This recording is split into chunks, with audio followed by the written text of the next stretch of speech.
Sir आज किस तरह का कार्यक्रम आयोजित हो रहा है? आज आप जानते हैं SIR चल रही है देश में और आजमगढ़ के लोगों के बीच बहुत षड्यंत्र के संभावनाएं भी थी और षड्यंत्र में लगे थे विपक्ष के लोग।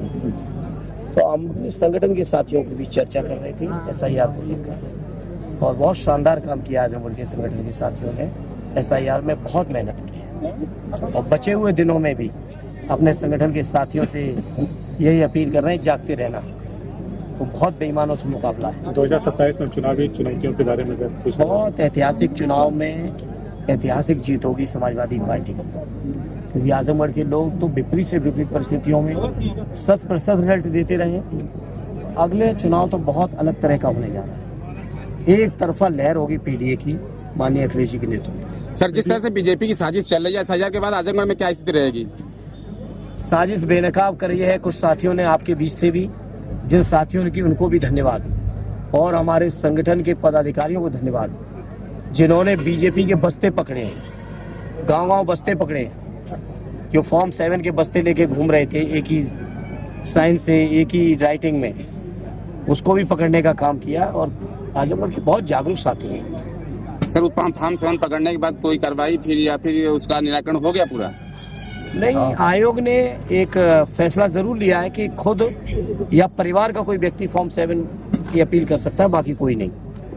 ये जो थोक वाला चल रहा था उस पर आयोग ने रोक जरूर लगाई है, लेकिन ये बीजेपी के लोग षड्यंत्रकारी हैं, इसलिए अपने साथियों को जगाने के लिए और जागते रहने के लिए सब हम लोगों ने कार्यक्रम किया। सर, इंडी पार्टी के एक बड़े विधायक जेल में हैं, उनके ऊपर कोई बात नहीं हो रही है? आदरणीय रमाकांत जी की बात कर रहे हैं आप? जी।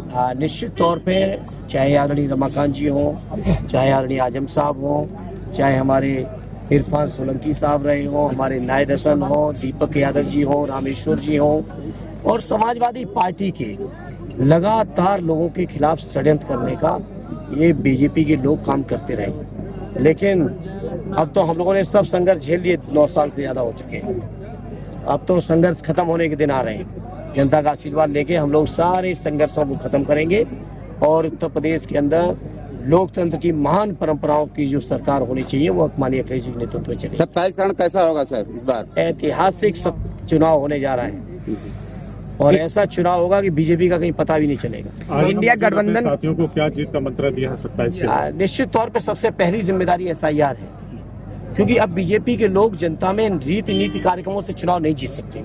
अब बेईमानी और षड्यंत्र का रास्ता पकड़ा है, उस षड्यंत्रों को बेनकाब करते रहेंगे तो निश्चित तौर पे हमारी जीत। सर, शंकराचार्य के मुद्दे को लेकर ब्राह्मण नाराज चल रहा है बीजेपी से, उसके लिए क्या कहना चाहेंगे आप? देखिए, स्वामी अग्निमुक्तेश्वरानंद जी जो ज्योति मठ के शंकराचार्य हैं, पूज्य शंकराचार्य हैं, उनका अपमान अक्षम्य है और मुझे उम्मीद है कि उनके श्राप से भी बहुत कुछ होने जा रहा है। शंकराचार्य जी का श्राप लगेगा इस सरकार को, जो मैं समझता हूँ इतने महान पद पे बैठे, इतनी महान पीठ पर बैठे व्यक्तित्व के ऊपर इतने ऊंचे लांछन जिसकी हम लोग कल्पना भी नहीं कर सकते, ऐसे लांछन लगाए हैं।